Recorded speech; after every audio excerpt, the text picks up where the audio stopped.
E é muito incomum eu falar que não gosto da matéria. Tem duas matérias que eu não gosto em história.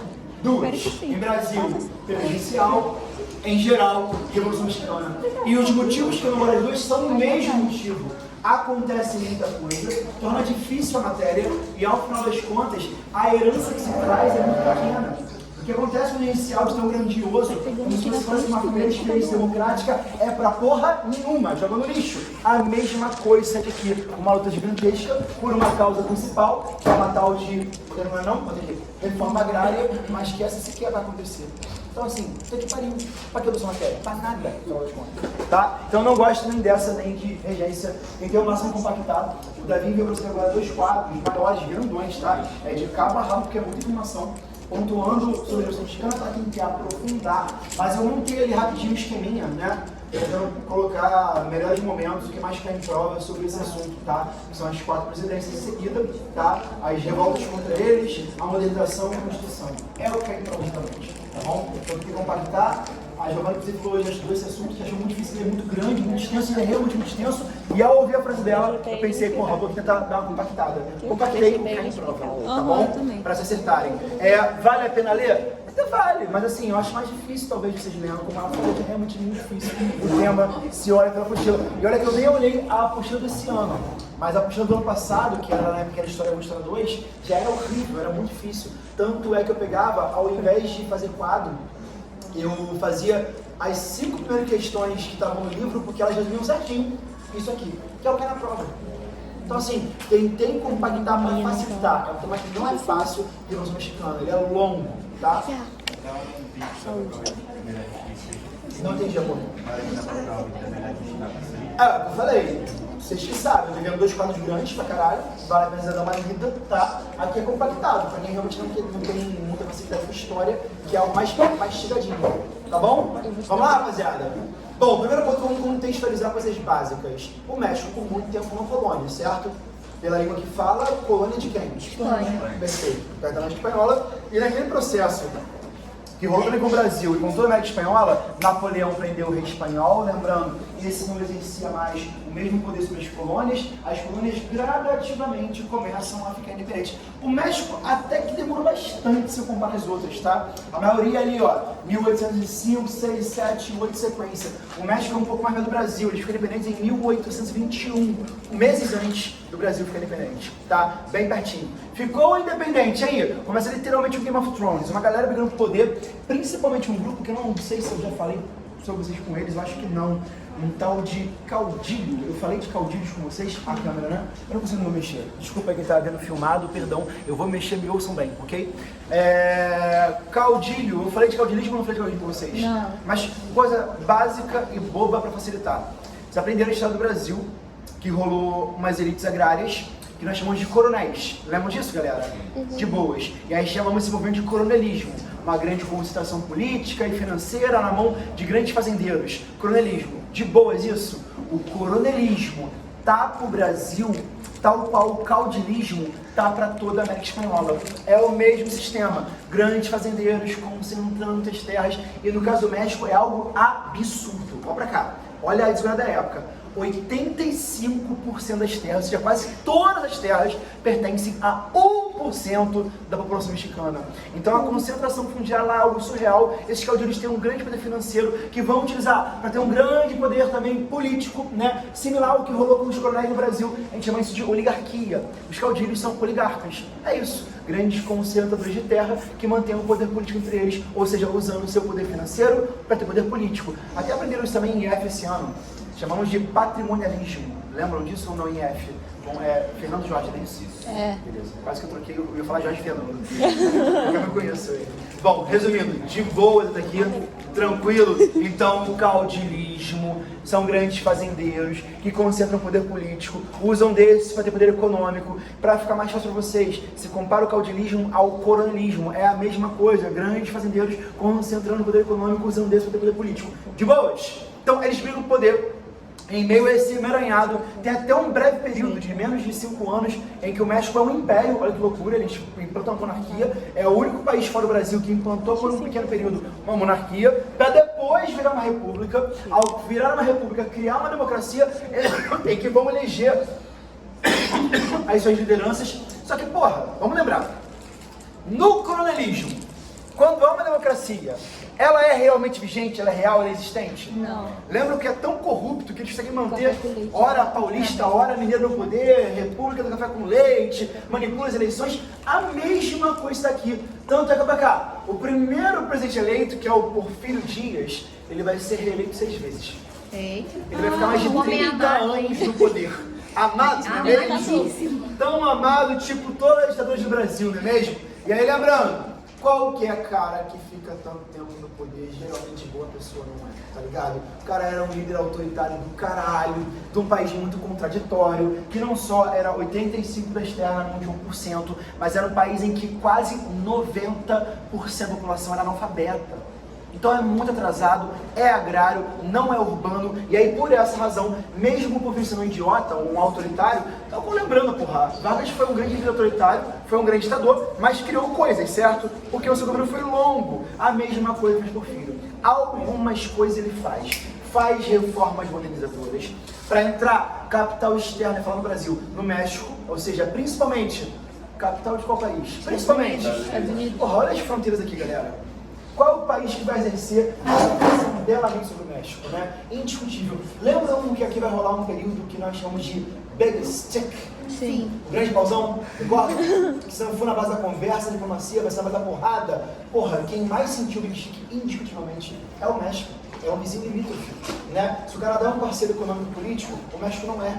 Eles entram em guerra, e aí se lembrarem minha aula de Estados Unidos do século XIX, eles tomam 2 terras do México, que não são qualquer 2 terras, são 2 estados mais ricos dos Estados Unidos, que é Texas e Califórnia. Lembram disso, galera? Sim. Texas, a petrololândia, petróleo pra caralho. Califórnia tem petróleo também, mas vai investir, lembrando, também encontrar ouro na região e criar um tal de Vale do Silício. E até hoje, lembrando, é a região mais rica americana. Eu até apontei pra vocês que se eu retirasse a Califórnia, virasse um país independente, ele sozinho, tá? Não os Estados Unidos, seria a 5ª maior potência mundial. Ou seja, olha a riqueza encontrada na Califórnia e olha como seria a história mexicana se a Califórnia e o Texas ainda fizessem parte do México.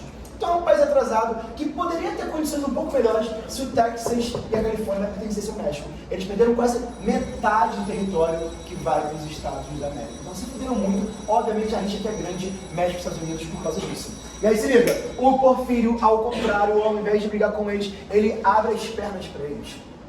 Os americanos vão ser investidores no México, serão proprietários de terras, vão investir em empresas petrolíferas, vão criar indústrias no México, mas tudo, obviamente, vendo o lado financeiro mexicano, vendo o seu próprio lado financeiro. Então vai aumentar o atraso, vai aumentar as desigualdades durante esse longuíssimo governo de Porfírio Dias. Ele vai para uma 7ª candidatura, vai tentar concorrer na eleição, nunca tem um candidato à altura ou coisa parecida, e aí do nada há um liberal, filho de latifundiário, um herdeiro, um burguês chamado Madeiro, tá? Que inclusive foi uma hamburgueria.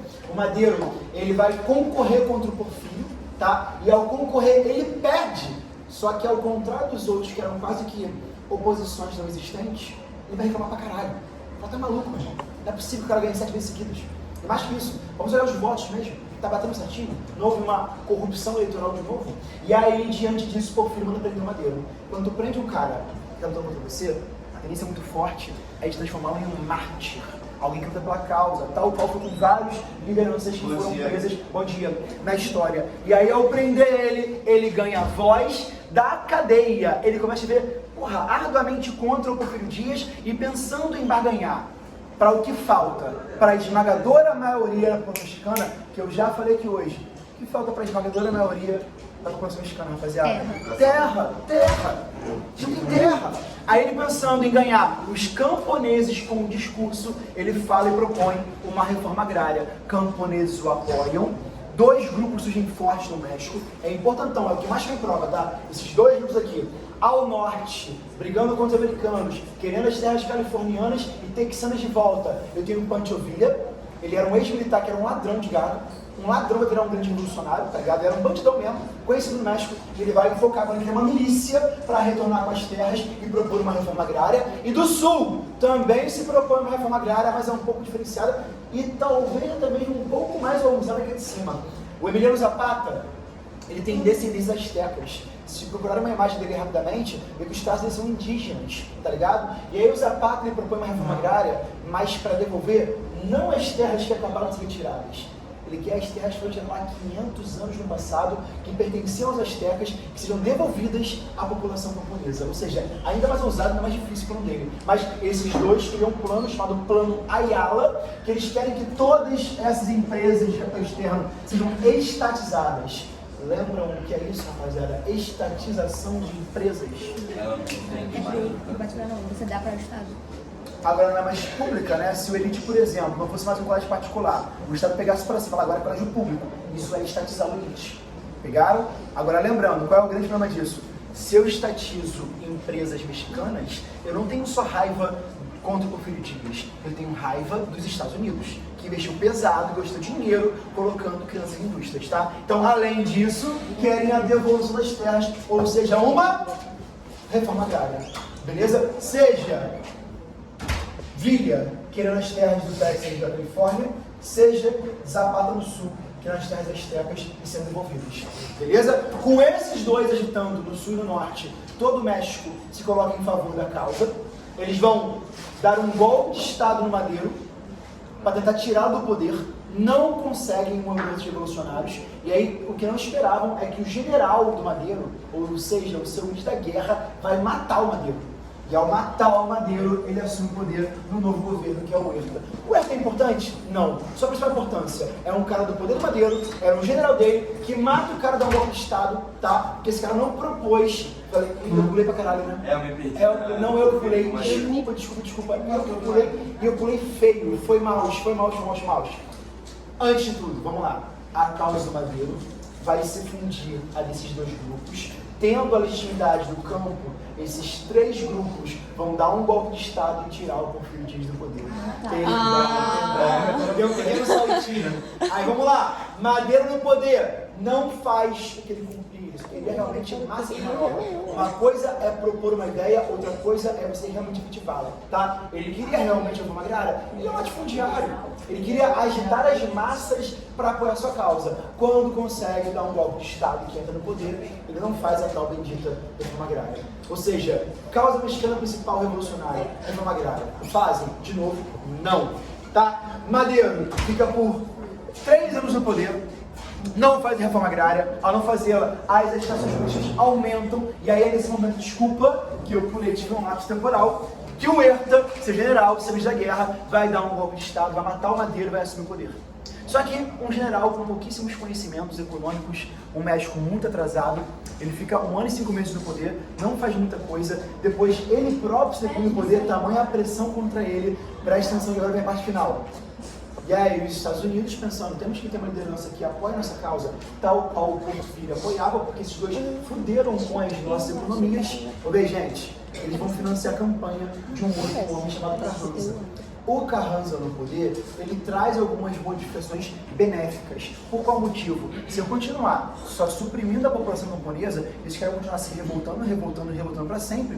E quanto mais se revolta, eu tenho instabilidade política e econômica no país? Não. Quem está muito interessado na política e econômica do país? Estados Unidos. Porque lembrando, há um grande investimento e quanto mais a instabilidade, pior é para os negócios americanos. Por isso, financiam a campanha de um Carranza e é muita grana colocada. Então, obviamente, com uma fortíssima publicidade, ele vai ser eleito presidente. E aí sim eu tenho algumas modernizações. Primeiro, reforma agrária não será feita, porque boa parte daquelas terras pertencem aos Estados Unidos da América. Então, reforma agrária não será feita. Agora, vamos lá. O que muda no México?